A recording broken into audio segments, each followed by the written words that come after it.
Me llamo Elena Navarro. Tengo 63 años. Y esta mañana, mientras me miro en el espejo del baño de mi casa en Triana, no reconozco a la mujer que me devuelve la mirada. Mi ojo izquierdo está hinchado, morado, casi cerrado por completo. La piel alrededor tiene ese color oscuro que solo aparece cuando alguien te ha golpeado con todas sus fuerzas. Con intención. Con odio. Hoy es mi cumpleaños. 63 años. Y voy a aparecer frente a mi familia con la cara destrozada. Me agarro al lavabo con las dos manos porque siento que las piernas no me sostienen. El agua fría del grifo sigue corriendo, pero ya no tengo fuerzas ni para cerrarla. Solo puedo mirarme. Solo puedo preguntarme cómo llegué hasta aquí. ¿Cómo es posible que yo, Elena Navarro, la mujer que trabajó 40 años sin descanso, la mujer que crió a un hijo sola, la mujer que nunca le pidió nada a nadie, esté ahora mismo con un ojo morado el día de su cumpleaños? Pero lo que más me duele no es el golpe. Lo que más me duele es saber quién me lo dio.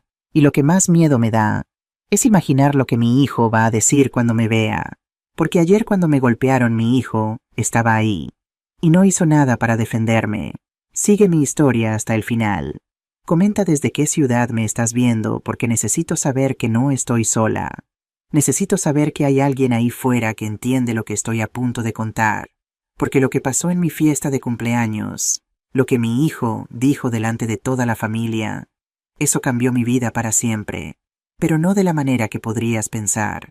Para que entiendas cómo acabé con un ojo morado el día de mi cumpleaños, necesito contarte mi historia desde el principio. Nací aquí en Triana, el barrio más bonito de Sevilla, dicen algunos. El más auténtico, decimos los que llevamos toda la vida pisando sus calles empedradas, cruzando el puente hacia la Giralda, escuchando el rumor del Guadalquivir por las noches. Mi padre era ceramista. Tenía un pequeño taller en la calle San Jacinto donde hacía azulejos pintados a mano. Mi madre limpiaba casas de familias ricas del centro.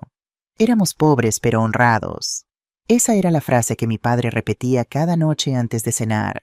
Seremos pobres pero honrados. Yo fui la pequeña de 2 hermanos. Mi hermano Miguel, 2 años mayor que yo, siempre fue el listo de la familia.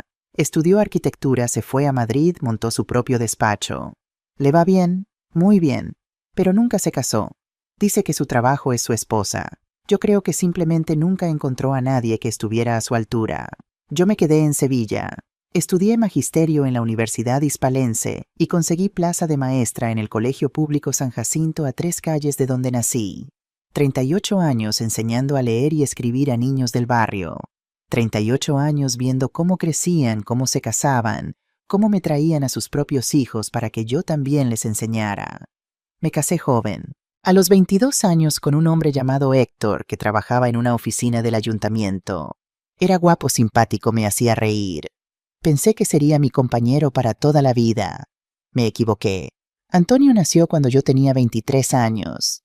Un bebé precioso, con los ojos grandes y oscuros, con una mata de pelo negro que hacía que todas las enfermeras del hospital vinieran a verlo. Mi niño, mi vida entera envuelta en una manta blanca. Héctor aguantó 2 años. 2 años de pañales de noche sin dormir, de un bebé que lloraba y de una esposa que estaba demasiado cansada para prestarle atención. Eso fue lo que me dijo el día que se marchó. Elena, ya no me miras, solo miras al niño. Necesito una mujer que me vea a mí. Se fue con una secretaria de su oficina, 10 años más joven que yo, sin hijos, sin responsabilidades, sin ojeras. Nunca volvió, nunca mandó un euro para Antonio, nunca llamó en Navidad, nunca preguntó cómo estaba su hijo. Desapareció como si nosotros hubiéramos sido un sueño del que simplemente decidió despertar. Y yo me quedé sola. Sola con un niño de 2 años, una hipoteca que pagar y un sueldo de maestra que no daba para mucho, pero me negué a rendirme. Trabajaba el turno de mañana en el colegio. Por las tardes daba clases particulares en mi casa a niños que necesitaban refuerzo. Matemáticas, lengua, lo que fuera. Los fines de semana preparaba empanadas y croquetas que vendía a los bares del barrio.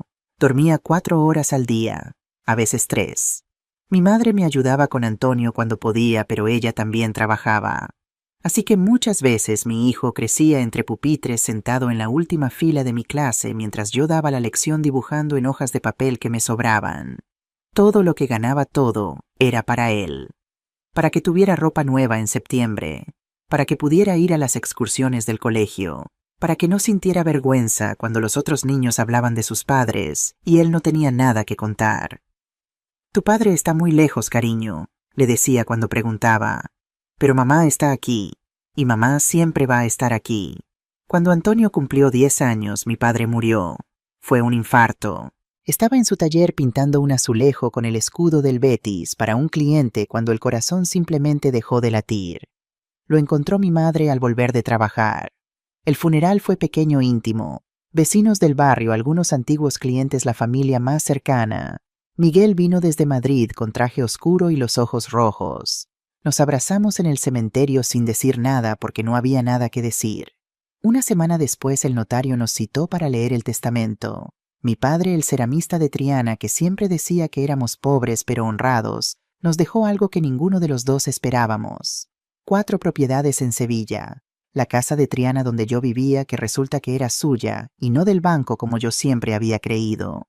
Un pequeño piso en La Macarena que llevaba años alquilado. Un local comercial en la calle Sierpes que también estaba arrendado. Y un terreno en Carmona a las afueras de la ciudad. Miguel y yo nos miramos sin entender. ¿De dónde sacó papá todo esto?, pregunté al notario. El hombre sonrió con esa sonrisa que tienen los notarios cuando saben algo que tú no sabes. Su padre fue comprando estas propiedades durante 40 años, poco a poco, con lo que ahorraba del taller. Nunca quiso que ustedes lo supieran porque no quería que dependieran de un dinero que aún no era suyo. Mi padre pobre pero honrado. Mi padre que nunca tuvo un coche, que nunca salió de vacaciones, que llevaba el mismo traje los domingos desde que yo tenía memoria. Había construido un pequeño imperio inmobiliario sin que nadie lo supiera. El testamento especificaba que las propiedades debían dividirse entre Miguel y yo, pero había una condición que mi padre había dejado muy clara. Estas propiedades son vuestro seguro de vida, nunca las vendáis. Alquiladlas, vivid de las rentas si es necesario, pero no las vendáis.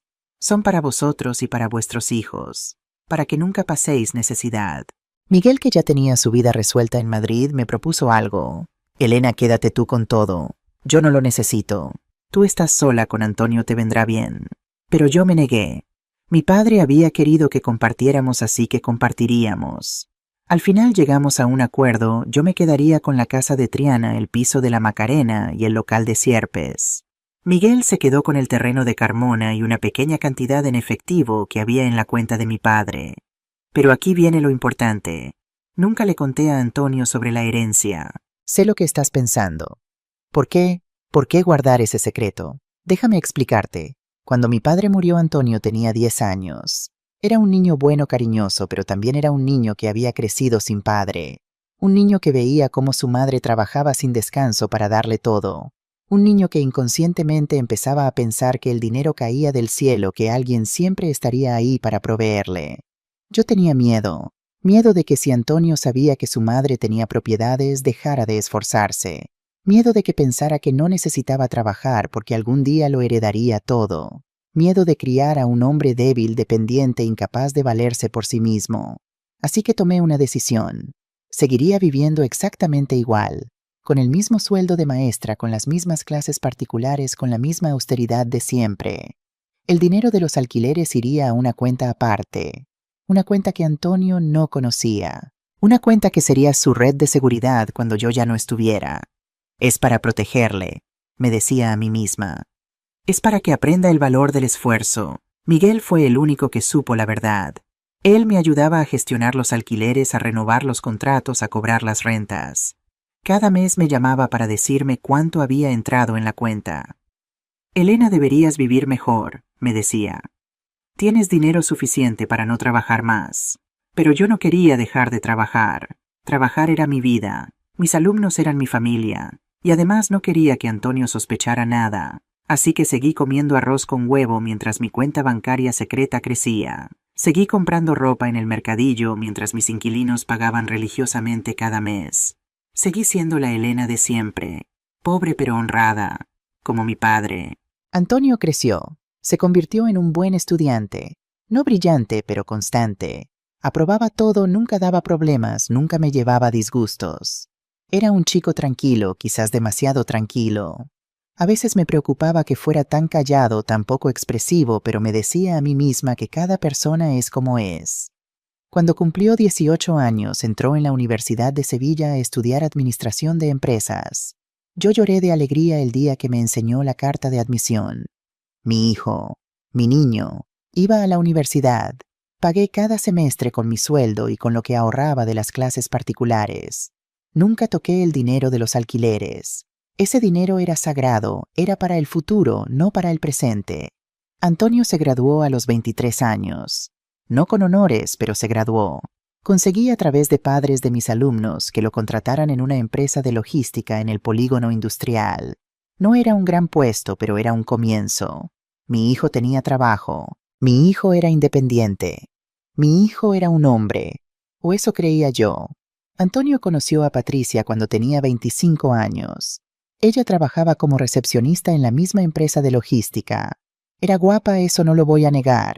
Delgada con el pelo largo y oscuro, siempre bien arreglada. Tenía esa forma de caminar de las mujeres que saben que las están mirando, ese movimiento de caderas que hace que los hombres giren la cabeza. Venía de Carmona, de una familia de clase media. Su padre tenía un taller mecánico. Su madre era ama de casa. Gente normal, trabajadora, sin pretensiones. O eso parecía. La primera vez que Antonio me habló de ella, noté algo en su voz. Una emoción que no le había escuchado nunca. Estaba ilusionado, nervioso, como un adolescente con su primer amor. Mamá, he conocido a alguien, se llama Patricia. Quiero que la conozcas. Me la presentó un sábado por la tarde en un café de la calle Sierpes. Recuerdo que yo estaba nerviosa. Era la primera vez que mi hijo me presentaba a una novia formalmente.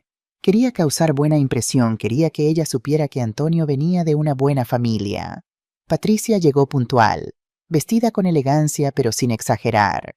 Maquillaje perfecto pero natural. Sonreía mucho, demasiado quizás, pero en ese momento lo atribuía a los nervios. Señora Elena, qué alegría conocerla por fin. Antonio me ha hablado tanto de usted. Me besó en las dos mejillas como es costumbre aquí. Olía a un perfume caro de esos que venden en las tiendas del centro. Me fijé en su bolso, era de marca. En sus zapatos también de marca. En su reloj discreto, pero claramente no barato. Se nota que es usted una mujer muy trabajadora, continuó Patricia mientras nos sentábamos. Antonio siempre dice que todo lo que es se lo debe a usted. Dijo todas las palabras correctas. Hizo todos los gestos apropiados. Preguntó por mi trabajo, por mi salud, por el barrio. Parecía genuinamente interesada en conocerme. Pero había algo en su mirada cuando pensaba que yo no la estaba observando. Una forma de evaluar todo lo que la rodeaba. Miró mi ropa, mi bolso viejo, mis zapatos cómodos de maestra. Y aunque su sonrisa no cambió, vi algo en sus ojos que me inquietó. Decepción. Como si hubiera esperado algo más y se hubiera encontrado con menos. ¿Qué tal la casa de Triana?, preguntó en algún momento de la conversación. Dicen que es un barrio muy cotizado últimamente. Me pareció una pregunta extraña, pero la respondí. Sí, el barrio ha cambiado mucho. Antes éramos todos vecinos de toda la vida. Ahora hay muchos pisos turísticos, mucha gente de fuera. ¿Y su casa es grande? Tiene terraza, sí. Bueno, es la casa de toda la vida. 3 habitaciones, un patio pequeño. Nada del otro mundo. Patricia asintió, pero vi cómo sus ojos calculaban. Como si estuviera haciendo números en su cabeza. Miguel vino a Sevilla unas semanas después para uno de sus viajes de trabajo. Le invité a cenar a casa y le presenté a Patricia, que vino con Antonio. Mi hermano siempre ha sido más perspicaz que yo. Siempre ha tenido esa capacidad de ver más allá de las apariencias, de detectar lo que la gente esconde detrás de sus sonrisas. Esa noche, después de que Antonio y Patricia se fueran, Miguel me ayudó a recoger la cocina. Estábamos fregando los platos cuando me dijo: Elena, esa chica no me da buena espina. Me quedé con el plato en la mano sorprendida. ¿Por qué dices eso? Ha sido muy simpática toda la noche. Demasiado simpática. Y ha hecho demasiadas preguntas sobre cosas que no le incumben. ¿Cómo qué? Me ha preguntado a qué me dedico, cuántos empleados tengo, si el negocio va bien. Y a ti te ha preguntado si esta casa es de alquiler o de propiedad. Fruncí el ceño. No recordaba esa pregunta. ¿Cuándo me preguntó eso? Cuando fuiste a la cocina a por el postre. Me lo preguntó a mí directamente. Miguel, ¿esta casa es de la señora Elena o es de alquiler? Le dije que era tuya de toda la vida. El plato casi se me resbala de las manos. ¿Y qué dijo ella? Nada, solo asintió con esa sonrisa suya, pero vi cómo miraba las paredes, los muebles, el patio, como tasando todo. Miguel, estás exagerando. Es una chica joven curiosa. Es normal que quiera saber cosas de la familia de su novio. Mi hermano negó con la cabeza. No es curiosidad, Elena. Es cálculo. Esa chica tiene los ojos fríos, muy fríos. Ten cuidado. No le hice caso. Pensé que era sobreprotección de hermano mayor, que Miguel veía fantasmas donde no los había. ¿Cuánto me equivoqué? Antonio y Patricia salieron durante 2 años antes de casarse. Durante ese tiempo, Patricia venía a menudo a mi casa. La recibía bien, le preparaba comida, intentaba conocerla mejor. Ella parecía interesada en mí, en mi vida, en mi trabajo. Pero los comentarios extraños continuaban. ¿Elena nunca ha pensado en vender esta casa? Podría comprar algo más pequeño en las afueras y le sobraría dinero. El barrio de Triana se ha revalorizado mucho. Mi padre dice que los pisos aquí valen una fortuna. No tiene hermanos que puedan heredar la casa. Solo Miguel. Siempre preguntaba sobre la casa, sobre el barrio, sobre el valor de las propiedades. Yo le daba respuestas vagas, cambiaba de tema, pero ella siempre encontraba la manera de volver. Un día, mientras ayudaba a preparar la comida en mi cocina, me hizo una pregunta que me dejó helada. Elena, ¿su padre le dejó algo cuando murió? ¿Alguna herencia, propiedades? Me quedé muy quieta con el cuchillo en la mano. Mi padre era ceramista, Patricia. No teníamos mucho dinero. Ya, pero a veces la gente mayor tiene cosas guardadas, ahorros, terrenos. Mi abuela nos dejó una sorpresa cuando murió. La miré a los ojos. Ella sonreía inocente como si estuviera haciendo conversación trivial. Pues no, mentí. Mi padre solo nos dejó recuerdos. Patricia asintió, pero vi algo en su expresión. Una pequeña arruga de frustración entre las cejas, como si mi respuesta la hubiera decepcionado. La boda fue hace 3 años. Yo pagué casi todo. El restaurante en las afueras de Sevilla con vistas al Guadalquivir. La comida para 100 invitados. El vestido de novia que Patricia eligió en una tienda del centro y que costó más de lo que yo ganaba en 2 meses. Las flores, la música, el fotógrafo. 50.000 euros. Vendí el terreno de Carmona que me había dejado mi padre, el único bien que me permití vender, porque era la boda de mi hijo, porque solo se casa una vez, porque quería que fuera perfecto. Patricia quería una boda de revista, y yo, como la tonta que fui, pensé que si le daba esa boda, si le demostraba que era bienvenida a la familia, ella me aceptaría, me querría, me respetaría. El día de la boda, cuando le entregué el sobre con el último pago del restaurante, Patricia solo dijo, ya era hora. Llevaban una semana recordándome que faltaba este dinero. Ni un gracias, ni un abrazo, ni una mirada de agradecimiento. Solo ya era hora. Después de la boda, Antonio y Patricia se fueron a vivir a un piso de alquiler en el barrio de La Macarena, a 10 minutos de mi casa en coche, a 20 andando. Yo los visitaba a menudo. Llevaba comida casera, ayudaba con la limpieza, lavaba la ropa cuando Patricia decía que estaba muy cansada del trabajo. Me sentía útil, me sentía necesaria. Al año de casados nació Lucía, mi nieta, el día más feliz de mi vida después del nacimiento de Antonio. Una bebé preciosa, con los ojos grandes como su padre, con el pelo oscuro como su madre. La primera vez que la tuve en brazos lloré. Lloré de alegría, de emoción, de un amor tan intenso que dolía. Hola, pequeña, le susurré. Soy tu abuela, tu abuelita Elena, y te voy a querer más que a nada en el mundo. Patricia me miraba desde la cama del hospital recuperándose del parto.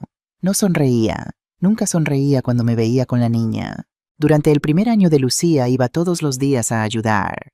Patricia trabajaba media jornada, así que yo me quedaba con la bebé mientras ella iba a la oficina. Le cambiaba los pañales, le preparaba los biberones, la dormía, la bañaba. Era mi adoración, mi sol, mi razón para levantarme cada mañana. Pero Patricia empezó a cambiar. Al principio fueron comentarios pequeños, correcciones sutiles, sugerencias que sonaban a críticas. Elena, así no se pone el pañal, se pone del otro lado. Elena, prefiero que le dé esta marca de leche, no la que usted trajo. Elena, no la coja tanto en brazos, que se acostumbra mal. Yo lo dejaba pasar. Me decía a mí misma que era primeriza, que estaba estresada, que era normal estar sensible después de tener un bebé. Pero los comentarios fueron subiendo de tono. Elena, ya no venga tan seguido. La niña se confunde y piensa que usted es la madre. Elena, no le traiga tantos regalos a Lucía. La está malcriando. Elena, ¿por qué siempre tiene que opinar sobre todo? Y luego dejó de llamarme señora Elena. Dejó de llamarme suegra. Solo Elena, a secas, como si fuera una conocida cualquiera. Antonio también empezó a cambiar. Mi hijo, que antes me llamaba todos los días para preguntarme cómo estaba ahora, pasaba semanas sin dar señales de vida. Cuando yo lo llamaba, contestaba cortante: «Mamá, estoy ocupado. Mamá, después te llamo. Mamá, ya no vengas sin avisar». Cada vez que iba a visitarlo, sentía que molestaba. Patricia me recibía con frialdad. Antonio evitaba mirarme a los ojos. Solo Lucía, mi pequeña Lucía, me recibía con los brazos abiertos. Abuelita, abuelita. Esa palabra me mantenía viva. Esa sonrisa me daba fuerzas para aguantar todo lo demás. Hace un año Patricia dejó de trabajar. «Quiero dedicarme por completo a Lucía», dijo. «Estar con una niña pequeña todo el día es agotador. Necesito centrarme en mi hija». Antonio tuvo que empezar a pagar todo él solo. El alquiler, las facturas, la comida, los pañales, la ropa de Patricia. Su sueldo no alcanzaba, así que empecé a ayudarles económicamente. Les daba 800 euros al mes. 800 euros de mi pensión de 1.200. Me quedaba con 400 para vivir, para comer, para pagar mis facturas, para todo.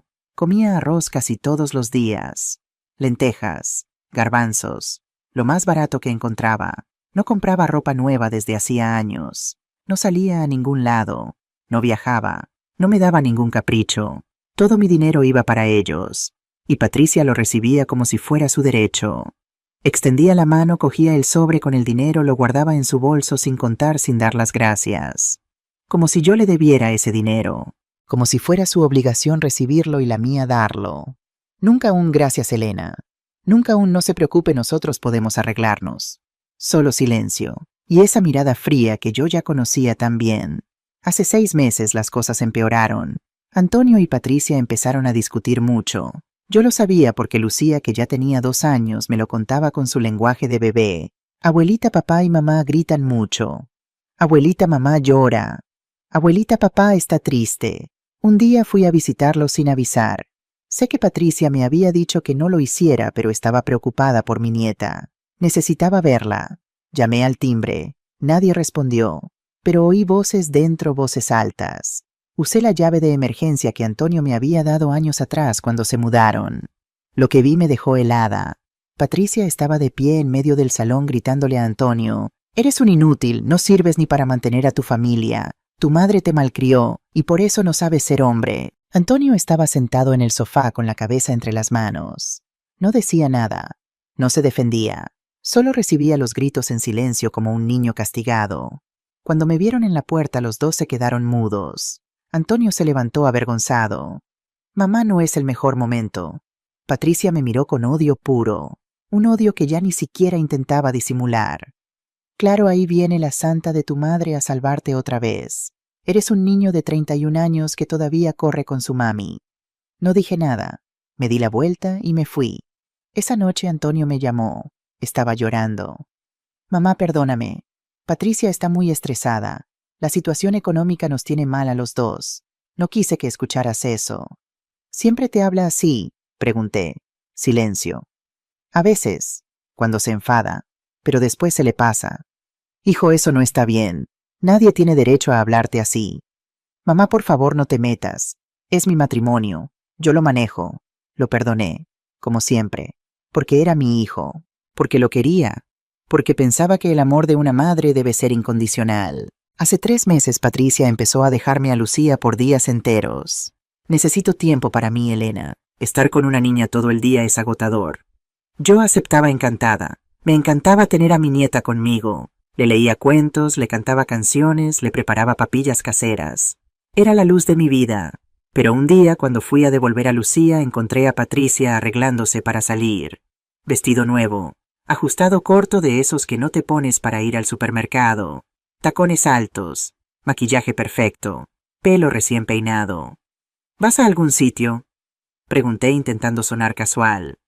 «Voy a reunirme con unas amigas. ¿Algún problema?» «Sí. No, solo pensé que estabas muy cansada para cuidar a Lucía. Por eso me la dejaste». Patricia se volvió hacia mí. Sus ojos brillaban con algo peligroso. Es diferente, Elena. Una cosa es cuidar niños y otra es vivir mi vida. No todas queremos ser mártires como usted. Me quedé callada. Besé a Lucía, la dejé en su cuna y me fui sin decir nada más. Pero algo en mi interior empezó a despertar. Una sospecha que no quería admitir. ¿A dónde iba Patricia tan arreglada? ¿Por qué necesitaba tiempo para ella, si se suponía que estaba agotada? ¿Y por qué cuando Antonio la llamaba a ella, nunca contestaba hasta horas después? Hace un mes Antonio apareció en mi puerta un sábado por la mañana. Venía solo, sin Patricia, sin Lucía. Tenía un aspecto terrible, ojeroso, flaco, con barba de varios días. Parecía 10 años mayor de lo que era. Mamá, necesito hablar contigo. Lo hice pasar. Le preparé un café. Se sentó en la mesa de mi cocina, la misma mesa donde le había dado de comer cuando era pequeño, y me miró con ojos desesperados. Necesito dinero, mamá. Necesito 100.000 euros. El café casi se me cae de las manos.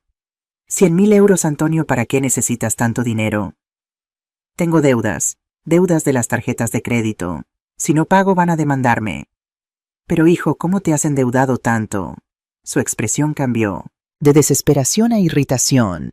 No es asunto tuyo, mamá. Solo necesito que me ayudes. Tú tienes esta casa. Puedes pedir un préstamo con garantía hipotecaria. Los bancos lo hacen todo el tiempo. No podía creer lo que estaba escuchando. Antonio, esta es la única casa que tengo. Si algo sale mal, ¿dónde voy a vivir? Mamá, ¿en serio vas a negarme esto? Su voz se volvió dura, acusadora. Después de todo lo que hice por ti, te acompañé todos esos años, te cuidé cuando estabas enferma, y ahora que te necesito me das la espalda. Me dolió tanto que sentí como si me hubiera clavado un cuchillo en el pecho. Todo lo que había hecho por mí, cuando acompañarme era un favor, ser mi hijo era un sacrificio. Hijo, déjame pensarlo. Es mucho dinero, es mi único patrimonio. Antonio se levantó de golpe, la silla cayó al suelo. Lo sabía que ibas a decir eso. Patricia tenía razón, eres una egoísta, solo piensas en ti. Y se fue, dando un portazo que hizo temblar los cuadros de la pared. Esa noche llamé a Miguel. Mi hermano escuchó en silencio mientras yo le contaba todo entre lágrimas. La deuda, la petición, la reacción de Antonio, las palabras crueles. Cuando terminé, Miguel suspiró profundamente. Elena, no le des ni un euro más a ese chico. Te está usando. Y esa mujer lo está manipulando. Pero es mi hijo. Tu hijo tiene 31 años y debería ser capaz de manejar sus propias finanzas. Si tiene deudas, que las pague él. Que venda el coche, que Patricia vuelva a trabajar, que se apriete en el cinturón. Pero tú no puedes poner tu casa en riesgo por los caprichos de tu nuera. No son caprichos, Miguel. Tienen una niña pequeña. Elena, escúchame bien. La voz de mi hermano era seria, firme. Esa deuda no es para comida ni para medicinas. Es para mantener el nivel de vida que Patricia quiere tener sin trabajar. Ropa cara, restaurantes, viajes. He visto las fotos en las redes sociales. ¿Crees que no sé lo que pasa? No supe qué responder. Y hay algo más, continuó Miguel. Llevo meses queriendo decírtelo, pero no encontraba el momento. Mis contactos en Carmona me han contado cosas sobre Patricia, sobre su familia, sobre su pasado. ¿Qué cosas? Ahora no, por teléfono no, pero pronto voy a ir a Sevilla. Y cuando vaya, tú y yo vamos a tener una conversación muy seria. 2 semanas después de aquella discusión decidí ir a ver a Antonio y Patricia. No para darles los 100.000 euros, porque no podía, pero llevaba un sobre con 6.000 euros, todo lo que había conseguido ahorrar en los últimos meses, y un bizcocho casero de los que le gustaban a Lucía.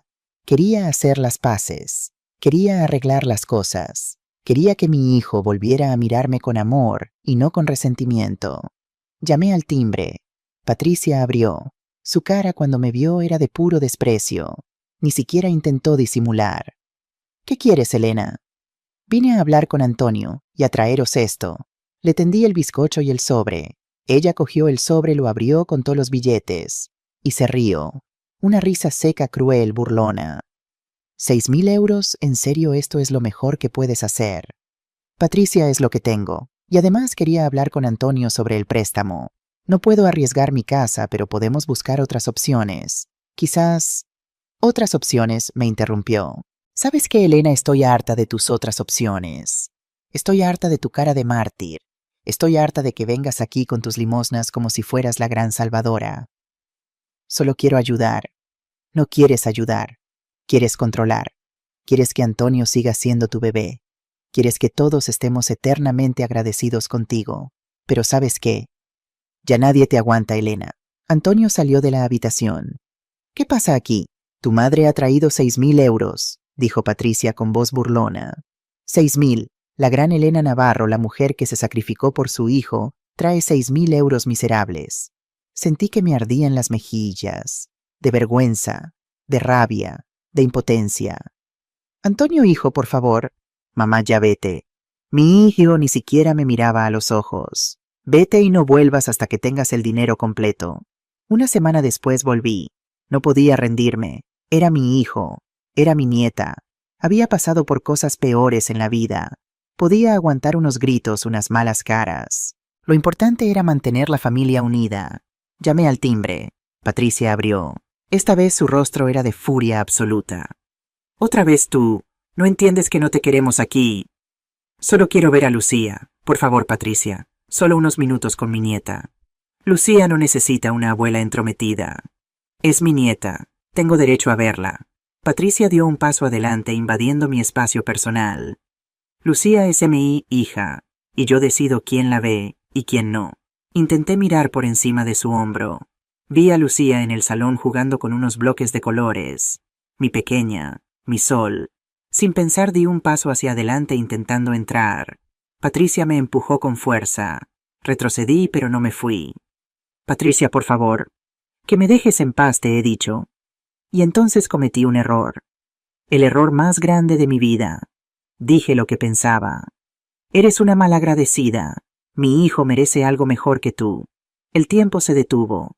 Patricia me miró fijamente. Su rostro se transformó. Desapareció la rabia histérica y en su lugar apareció algo peor, una calma aterradora. «¿Sabes qué, vieja entrometida, ya me has cansado?» Y me golpeó. Un puñetazo directo en el ojo izquierdo. El dolor fue instantáneo, brutal, cegador. Sentí que el mundo explotaba en 1000 pedazos. Caí al suelo sin poder ver, sin poder respirar. Escuché la voz de Antonio. «¿Qué has hecho, Patricia?» Lo que había que hacer. Ponerle un alto a tu madre. Intenté levantarme. La sangre me corría por la cara. El ojo me palpitaba como si tuviera un corazón propio. Esperaba que Antonio me ayudara. Esperaba que mi hijo me defendiera. Esperaba que hiciera algo. Pero lo único que dijo fue: «Mamá, mejor vete. Ya has causado suficientes problemas». Me levanté como pude, sola, con la cara destrozada, con el corazón roto, y me fui. No fui al hospital. Me encerré en mi casa, me puse hielo en el ojo y lloré toda la noche. Al día siguiente era mi cumpleaños, 63 años. Miguel había organizado una pequeña celebración en mi casa. Vendrían mis primas Marta y Pilar, mi vecino don Rafael, mi antigua compañera del colegio la señora Amparo. Él mismo iba a venir desde Madrid especialmente. Pensé en cancelarlo todo. ¿Cómo iba a aparecer con esta cara? ¿Qué iba a decirles? Pero Miguel me llamó por la mañana. «Elena, no puedes encerrarte. Sal, come un trozo de tarta, deja que la gente que te quiere te felicite. Te hará bien». «Miguel, tengo el ojo morado». «¿Qué?» La voz de mi hermano se endureció. «¿Cómo que tienes el ojo morado?» «Me caí, en el baño. Ya sabes, una torpe». Silencio al otro lado de la línea. «Elena, ¿quién te ha pegado?» «Nadie. Me caí». Elena: «Miguel, por favor, hablaremos cuando llegues».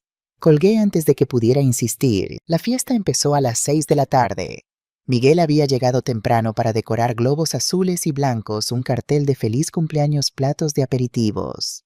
Mi hermano siempre había sido así, atento hasta en los detalles más pequeños. Cuando me vio la cara se quedó paralizado. «Dios mío, Elena, ¿qué te ha pasado en el ojo?»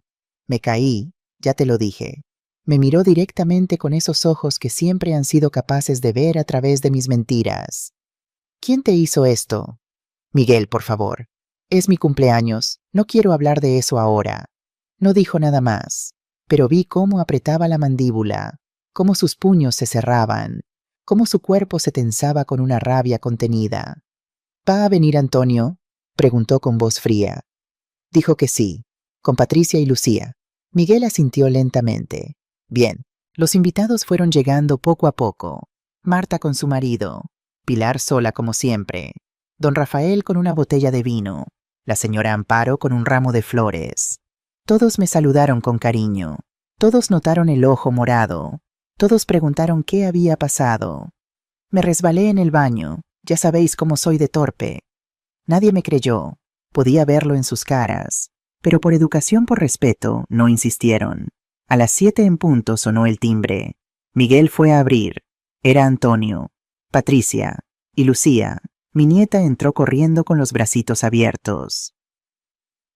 Abuelita, abuelita, la cogí en brazos, ignorando el dolor del ojo, ignorando todo lo demás. Su olor a champú de bebé, su risa cristalina, su cuerpecito caliente contra el mío. Hola, mi amor, ¿cómo está la niña más bonita del mundo? Bien, te he hecho un dibujo, abuelita. Me tendió un papel arrugado con un garabato de colores. Una flor, quizás. O un sol. Es el dibujo más bonito que he visto en mi vida, le dije besándole la frente. Patricia entró detrás. Llevaba un vestido rojo ajustado, tacones altos, el pelo recogido en un moño perfecto, maquillaje impecable. Se veía triunfante, como una reina entrando a su palacio. Me miró directamente al ojo morado y sonrió. Una sonrisa pequeña, casi imperceptible. Una sonrisa de victoria. La tensión era palpable. Todos se habían dado cuenta. De mi ojo, de la sonrisa de Patricia, del silencio incómodo de Antonio. Miguel se movía por la sala como un depredador vigilando su territorio. No quitaba los ojos de Patricia. No quitaba los ojos de su sobrino. La señora Amparo intentó aligerar el ambiente. Bueno, ¿qué tal si cortamos la tarta? Elena, ven, sopla las velas. Miguel trajo la tarta. Tenía velas con forma de números, un 6 y un 3. Todos empezaron a cantar cumpleaños feliz. Cerré los ojos. Pedí un deseo. Que mi hijo vuelva a ser el niño que conocí. Que todo esto sea solo una pesadilla de la que pueda despertar. Soplé las velas. ¿Qué has pedido, mamá?, preguntó Antonio. Era la primera vez que me hablaba directamente en toda la tarde. Si lo digo no se cumple, hijo. Marta, mi prima, siempre ha sido de las que no se callan nada. Mientras Miguel cortaba la tarta, ella se acercó a mí con expresión preocupada. Elena, perdona que insista, pero ese ojo se ve muy reciente. ¿Te pasó ayer? El silencio se hizo pesado.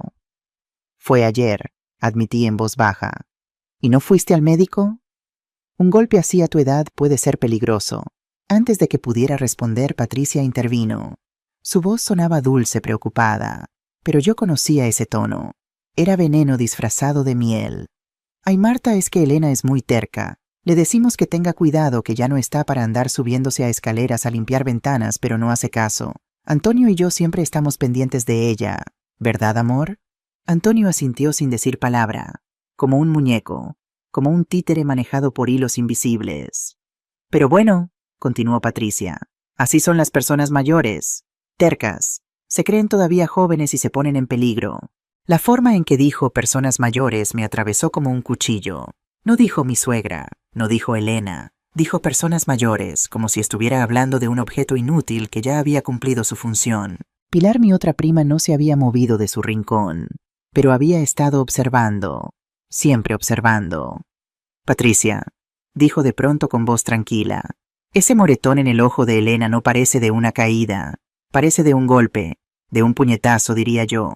El silencio fue absoluto. Patricia la miró fijamente. ¿Estás insinuando algo? No insinúo nada. Solo digo lo que veo. Miguel se había acercado. Estaba de pie detrás de Patricia, alto, imponente. Sí, Patricia, ese golpe parece de un puñetazo. ¿Quién le pegó a mi hermana? Patricia no se inmutó. De hecho, levantó la barbilla con orgullo. Fui yo. Nadie respiraba. ¿Qué has dicho? La voz de Miguel era un susurro peligroso.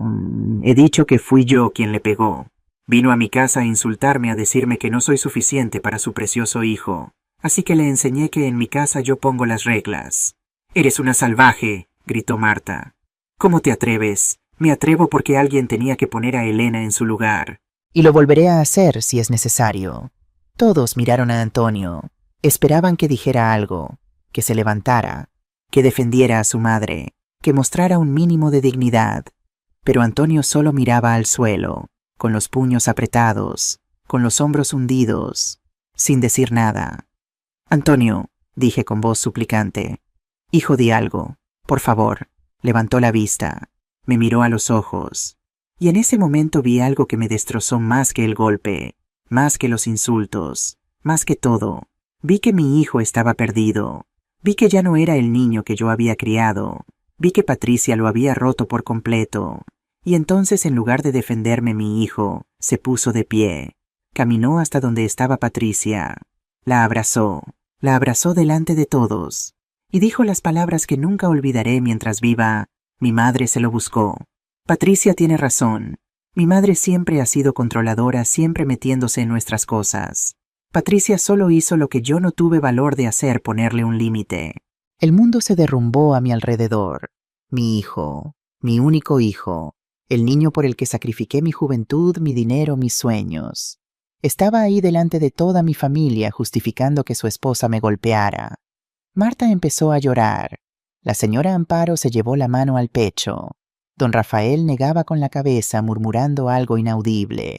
Y entonces, como si quisiera humillarme aún más, Antonio miró a todos los presentes y dijo: «Fue mi esposa quien le pegó, le enseñó a respetar, y estoy orgulloso de ella». Patricia sonrió, una sonrisa de victoria total, una sonrisa de humillación completa. Miguel soltó el plato que tenía en la mano. Se estrelló contra el suelo. Los pedazos de cerámica volaron por toda la sala. Caminó hacia Antonio con pasos lentos, medidos, peligrosos. Se plantó delante de él. Lo miró a los ojos. Antonio intentó sostenerle la mirada, pero no pudo. Agachó la cabeza como un niño pillado en una mentira. Y entonces Miguel hizo algo inesperado. Se acercó al oído de Antonio y le susurró algo. No pude oír qué era.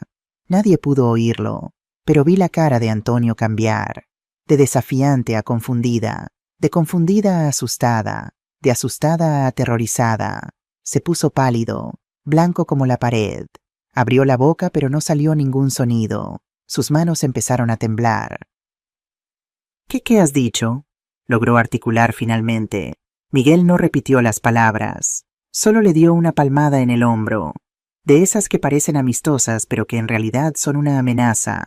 Y dijo en voz alta para que todos escucharan: «Tú y yo tenemos que hablar a solas. Ahora». Patricia, que había estado disfrutando su momento de triunfo, de repente parecía nerviosa. «¿De qué tenéis que hablar?». «De cosas de hombres», respondió Miguel sin mirarla. «Antonio, vamos». Mi hijo parecía paralizado. Miró a Patricia buscando no sé qué. Permiso, protección, salvación, pero Miguel ya lo había cogido del brazo y lo llevaba hacia mi habitación.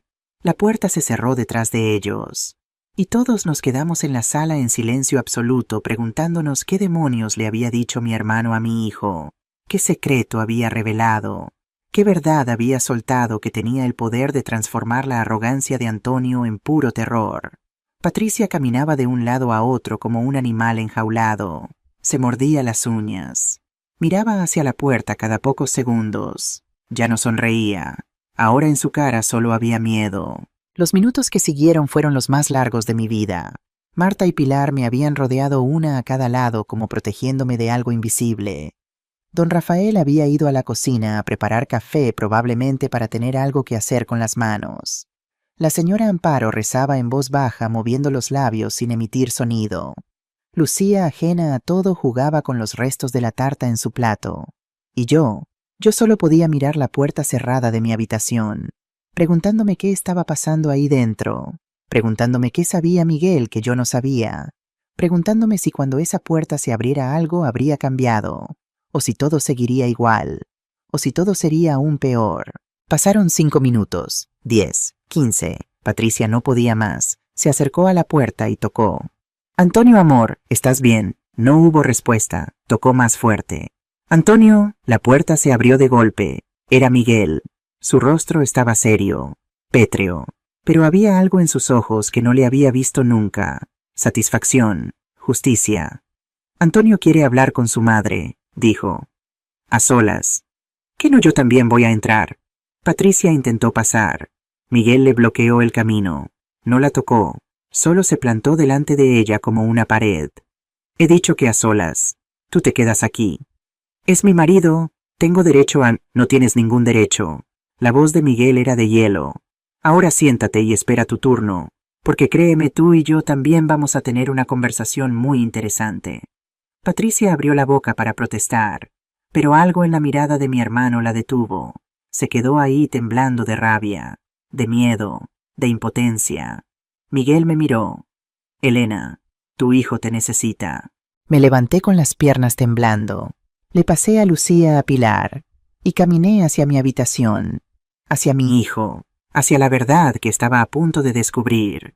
Antonio estaba sentado en el borde de mi cama, la misma cama donde lo había acunado cuando era bebé, donde le había leído cuentos de piratas y princesas, donde lo había cuidado cuando tenía fiebre y deliraba llamándome en sueños. Mi hijo, mi niño, pero el hombre que tenía delante ya no era un niño. Era un adulto roto con la cara entre las manos llorando como no lo había visto llorar desde que su padre nos abandonó. Mamá. Su voz era un susurro quebrado. Mamá, perdóname. Cerré la puerta detrás de mí. El ruido de la fiesta quedó amortiguado lejano como si perteneciera a otro mundo. Me acerqué a él despacio. Mi instinto de madre quería abrazarlo, consolarlo, decirle que todo estaba bien. Pero algo me detuvo. Necesitaba escuchar primero. Necesitaba entender. Me senté a su lado en la cama. Nuestros hombros casi se tocaban, pero había un abismo entre nosotros. ¿Qué te ha dicho el tío Miguel?, pregunté. Antonio levantó la cara. Sus ojos estaban rojos, hinchados, llenos de lágrimas. Era la primera vez en años que lo veía así de vulnerable. Me ha dicho algo que yo no sabía, algo que tú nunca me contaste. Se limpió las lágrimas con el dorso de la mano. ¿Por qué nunca me dijiste que eres dueña de 4 propiedades en Sevilla? El mundo se detuvo. Sentí que el aire se me iba de los pulmones, que el suelo se abría bajo mis pies. Miguel, mi hermano, mi protector, el guardián de mi secreto durante 30 años, lo había contado. Antonio, el tío Miguel me lo ha explicado todo. La voz de mi hijo temblaba, pero ya no era solo de tristeza. Había algo más: confusión, dolor, rabia.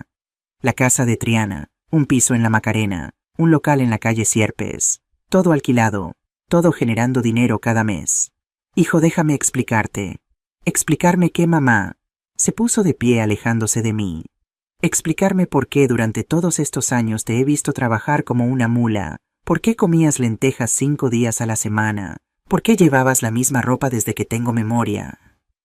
Es que tenías dinero, mamá. Tenías dinero y vivías como si no tuvieras nada. Me quedé en silencio dejando que su rabia saliera. La merecía. Quizás me la merecía. Cuando Antonio se calmó un poco, hablé. Tu abuelo me hizo prometerle algo antes de morir. Mi hijo se volvió hacia mí.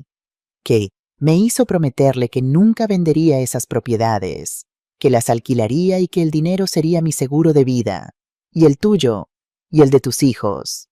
Pero déjame terminar, por favor. Antonio se sentó de nuevo, esta vez en la silla del escritorio frente a mí. Tu abuelo era ceramista. Trabajó toda su vida con las manos creando belleza de la arcilla, pero era más listo de lo que todos creíamos. Durante 40 años fue comprando propiedades, poco a poco, con lo que ahorraba. Nunca se lo dijo a nadie porque no quería que dependiéramos de un dinero que aún no era nuestro. Respiré hondo. Cuando murió me dejó esas propiedades con una condición: que las protegiera, que no las tocara, que las guardara para las generaciones futuras. Pero mamá, eso fue hace 30 años. Yo tenía 10 años. ¿Por qué no me lo dijiste cuando crecí? ¿Por qué seguiste fingiendo que éramos pobres?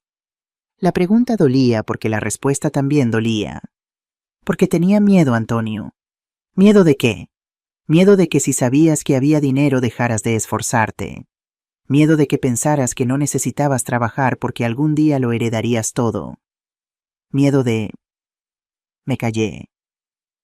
Miedo de que, mamá, miedo de que alguien se acercara a ti por el dinero, no por ti. El silencio que siguió fue denso, pesado. Antonio me miraba con una expresión que no supe interpretar. El tío Miguel me ha dicho otra cosa, dijo finalmente. Kitty, me ha dicho que esas 4 propiedades valen juntas alrededor de 1.200.000 euros. Asentí lentamente. Y me ha preguntado algo. La voz de Antonio se quebró. Me ha preguntado si Patricia sabía eso, si yo le había contado sobre tu patrimonio, sobre la herencia. El corazón se me encogió. ¿Se lo contaste a Antonio? Mi hijo no respondió, pero su silencio era respuesta suficiente. ¿Cuándo? Pregunté. ¿Cuándo se lo dijiste? Hace como un año. Se tapó la cara con las manos. Estábamos discutiendo por dinero. Ella me decía que yo era un inútil que no servía para nada. Y yo le dije que algún día tendríamos dinero, que cuando tú ya no estuvieras yo heredaría tus cosas. Dios mío, Antonio. No sabía que eran más de 1.000.000 de euros, mamá. Pensaba que solo era esta casa. Pero se lo dije. Le conté que estabas en tu testamento, que yo era tu único heredero. Las piezas empezaron a encajar en mi cabeza.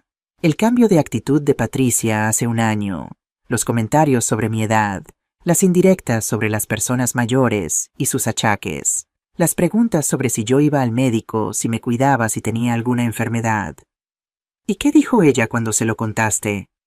Pregunté, aunque ya sabía la respuesta. Se calmó, dejó de discutir. Me dijo que estaba bien, que seríamos pacientes, que todas las cosas llegan en su momento. Antonio levantó la vista hacia mí, y en sus ojos vi el horror de alguien que acaba de comprender una verdad terrible.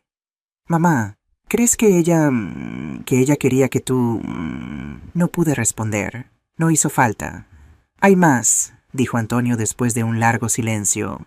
Más bien, el tío Miguel me ha contado algo sobre Patricia, algo que ha descubierto a través de sus contactos. Me preparé para lo peor, aunque a estas alturas ya no sabía qué podría ser peor. ¿Te acuerdas del piso que tienes en la Macarena? ¿El que está alquilado? Sí, lo lleva una familia desde hace años, los Vega. Ramón Vega y su hijo Carlos. Asentí. El tío Miguel me ha preguntado si conocía a Carlos Vega. Algo en su tono de voz me alertó. ¿Y lo conoces? Antonio cerró los ojos. Carlos Vega es el hombre con el que Patricia habla por teléfono cada noche. El número que encontré en su móvil, el que ella borraba. El mundo se volvió frío. Todo empezó a tener sentido. Un sentido horrible, retorcido, pero sentido al fin y al cabo. Espera, dije intentando ordenar mis pensamientos. ¿Me estás diciendo que Patricia conoce a Carlos Vega, al hijo de mi inquilino? No solo lo conoce mamá, llevan meses, comunicándose, quizás más. ¿Y cómo se conocieron? Antonio abrió los ojos. Había en ellos una mezcla de dolor y vergüenza. Eso es lo que el tío Miguel me ha hecho entender. Patricia y Carlos se conocían de antes, mucho antes de que ella me conociera a mí. No entiendo. Mamá Carlos Vega ha vivido toda su vida en tu piso de la Macarena. Ha pagado alquiler a tu cuenta durante años. Él sabía perfectamente que tú eras la propietaria. Sabía de tus otras propiedades porque los inquilinos hablan entre ellos, se conocen. La revelación me golpeó como un puñetazo. Estoy diciendo que quizás Patricia no me conoció por casualidad. La voz de Antonio era apenas un susurro. Quizás alguien le dijo dónde buscar. Quizás alguien le contó que había un hijo único soltero cuya madre tenía propiedades en Sevilla. Antonio, eso es exactamente lo que Patricia haría. Los recuerdos empezaron a llegar en oleadas. Patricia preguntando por las propiedades de la familia desde las primeras citas. Patricia interesándose por si yo tenía hermanos por quién heredaría. Patricia sabiendo que Triana era un barrio muy cotizado, cuando yo nunca le había hablado de precios inmobiliarios. Patricia conociendo a Antonio en el trabajo en esa empresa de logística donde ella era recepcionista. ¿Cómo consiguió Patricia el trabajo en tu empresa? Pregunté de repente. Antonio frunció el ceño. No lo sé. Ya estaba ahí cuando yo llegué. Bueno, no. En realidad llegó unos meses después que yo. Dijo que le habían pasado el contacto. ¿Quién se lo pasó? No lo sé. Nunca pregunté. Pero yo ya conocía la respuesta. Carlos Vega, el hijo de mi inquilino. El hombre que sabía exactamente quién era yo, cuánto tenía y quién lo heredaría. Antonio, dije con voz temblorosa, necesito que me escuches bien. Mi hijo asintió. Creo que Patricia nunca te quiso. Creo que se acercó a ti porque sabía que algún día heredarías mi patrimonio. Y creo que Carlos Vega la ayudó a encontrarte. Pero mamá, eso significaría que todo nuestro matrimonio fue una mentira. Antonio se derrumbó. Las lágrimas corrían por su cara, pero ya no intentaba contenerlas. Lloraba como el niño que había sido, como el hombre roto que era ahora. Yo la amaba, mamá. La amaba de verdad. Y ella te usó, hijo. Te usó a ti y me usó a mí. ¿Y Lucía, crees que Lucía también fue parte del plan? La pregunta me heló la sangre. No lo sé, pero lo que sí sé es que Lucía es tu hija. Es mi nieta. Y pase lo que pase, ella no tiene culpa de nada. Antonio asintió limpiándose las lágrimas. ¿Qué voy a hacer, mamá? ¿Qué voy a hacer ahora? Por primera vez en mucho tiempo mi hijo me estaba pidiendo ayuda. No como un niño caprichoso queriendo dinero, como un hombre destruido necesitando guía. Vas a hacer lo que deberías haber hecho hace mucho tiempo, le dije tomándole las manos. Vas a abrir los ojos, vas a investigar, y vas a tomar una decisión sobre la vida que quieres vivir. Antes de salir de la habitación, Antonio me hizo una pregunta. ¿El tío Miguel te contó algo más? Algo que no me haya dicho a mí, negué con la cabeza. Solo me dijo que si yo no hacía algo para arreglar esto, él mismo se encargaría de Patricia. ¿Qué quiere decir con eso? Tu tío tiene contactos, Antonio, abogados, jueces, gente que le debe favores. Me dijo que con una palabra suya, la vida de Patricia puede convertirse en un infierno legal. Antonio asimiló la información. Necesito tiempo, dijo finalmente. Tiempo para investigar, para confirmar todo esto. No puedo actuar solo con sospechas. ¿Qué quieres que haga yo? Que finjas que nada ha cambiado. Que sigas actuando como si estuvieras dolida conmigo. Patricia no puede saber que hemos hablado. Si sospecha algo, borrará todas las pruebas. Era un buen plan, un plan inteligente. ¿Y el tío Miguel? Le pediré que no intervenga todavía, que me deje manejarlo a mí. Me miró con una determinación que no le había visto en años. Voy a descubrir la verdad, mamá, y cuando lo haga voy a protegerte. Te lo prometo. Salimos de la habitación juntos. En la sala el silencio era total. Todos los ojos se posaron en nosotros. Patricia se levantó de golpe. ¿Qué está pasando? ¿De qué habéis hablado? Antonio la miró. Por un momento temí que se derrumbara, que la enfrentara ahí mismo, pero mi hijo había aprendido a actuar. De cosas entre madre e hijo, dijo con voz neutra.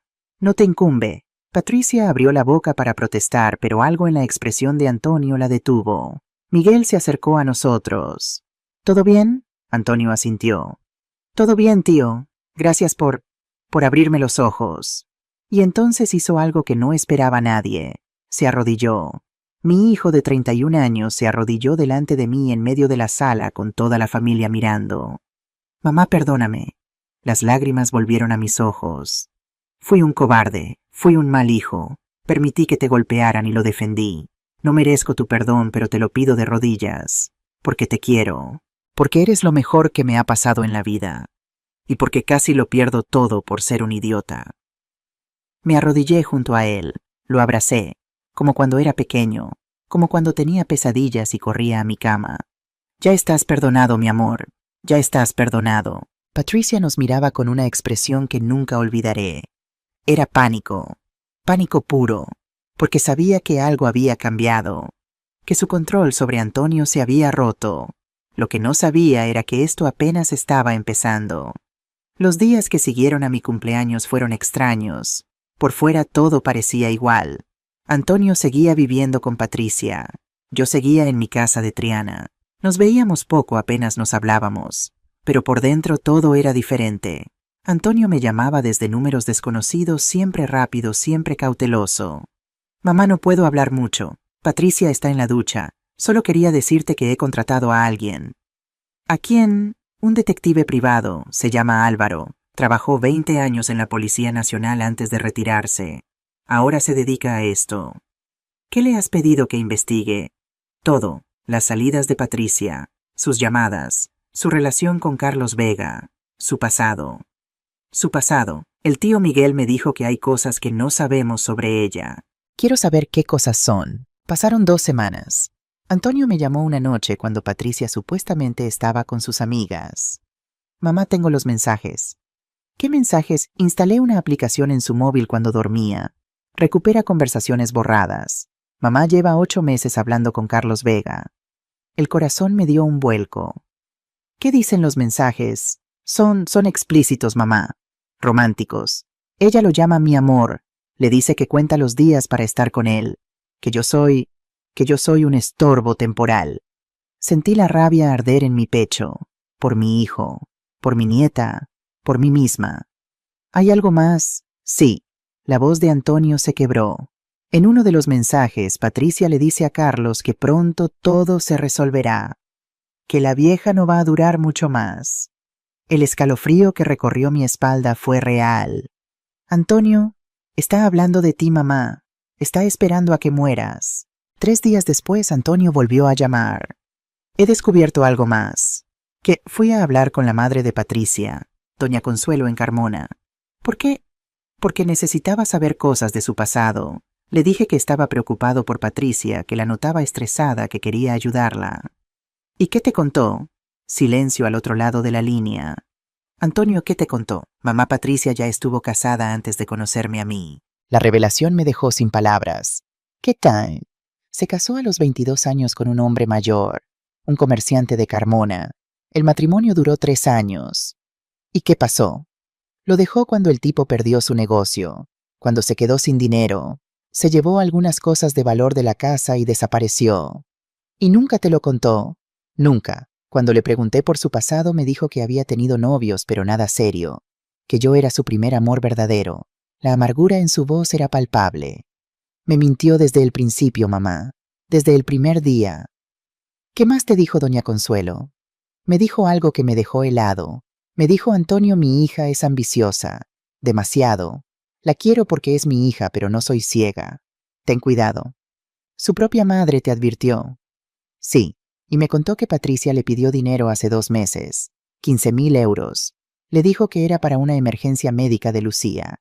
Pero Lucía nunca estuvo enferma. Exacto, Lucía está perfectamente sana.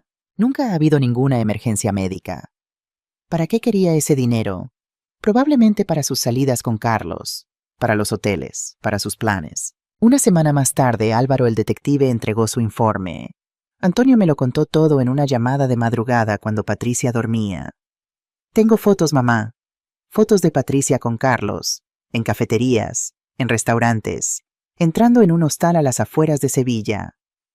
Un hostal y el Hostal El Paraíso, en la carretera de Carmona. Han estado yendo cada semana durante los últimos 3 meses. Cerré los ojos. ¿Qué vas a hacer? Voy a pillarlos. ¿Cómo? Patricia me ha dicho que mañana por la noche va a salir con sus amigas, como siempre. Pero yo sé que no va con sus amigas, va con él. Antonio, ten cuidado. Lo tendré, pero necesito que vengas, mamá. ¿Que vaya a dónde? Al hostal. Mañana por la noche. Necesito que estés ahí cuando los enfrente. Necesito un testigo. Necesito que veas con tus propios ojos lo que ella es. La noche siguiente conduje hasta las afueras de Sevilla. Era una noche de primavera templada con el olor de los naranjos en el aire. En otras circunstancias habría sido una noche perfecta. El Hostal El Paraíso era un edificio de 2 plantas con fachada descolorida y un letrero de neón que parpadeaba. El típico sitio donde la gente va cuando no quiere ser vista. El coche de Antonio estaba aparcado cerca de la entrada. A su lado otro coche que no reconocí, un BMW negro nuevo brillante. Aparqué y me acerqué. Antonio estaba de pie junto a su coche con los brazos cruzados. A su lado había otro hombre más joven con una cámara profesional colgada del cuello. Mamá, hijo, nos abrazamos brevemente. Este es Álvaro, dijo Antonio señalando al hombre de la cámara. El detective. Álvaro me tendió la mano. Señora Elena, un placer aunque las circunstancias no sean las mejores. ¿Está ahí dentro? Pregunté mirando hacia el hostal. Habitación 7. Respondió Álvaro. Llegaron hace 2 horas. Tenemos todo grabado, la llegada, los besos en el aparcamiento, cómo entraron juntos. Me mostró la pantalla de su cámara. Y ahí estaba, Patricia bajando del BMW negro, abrazando a un hombre alto de pelo oscuro bien vestido, besándose con él apasionadamente, entrando en el hostal cogidos de la mano. Es Carlos Vega, dijo Antonio. El hijo del inquilino de tu piso. Miré a mi hijo. ¿Qué quieres hacer? Quiero entrar. Quiero que me vean. Quiero que sepan que se acabó. Asentí. Pues vamos. Caminamos hacia la habitación 7. Antonio delante, yo detrás, Álvaro con la cámara grabando todo. Mi hijo llamó a la puerta. 3 golpes fuertes. Servicio de habitaciones. Se oyeron ruidos dentro. Murmullos. Alguien maldiciendo. La puerta se abrió una rendija. Un hombre apareció. pelo mojado, una toalla enrollada en la cintura, cara de pánico. Carlos Vega. Antonio empujó la puerta y entró. Yo entré detrás. Y ahí en la cama cubierta apenas con una sábana estaba Patricia. Su rostro pasó por todas las emociones en 2 segundos. Confusión, reconocimiento, terror, rabia. Antonio, ¿qué haces aquí? Mi hijo se quedó en medio de la habitación mirándola, solo mirándola. Vine a ver con mis propios ojos a la mujer con la que me casé, a la madre de mi hija, a la persona en la que confié.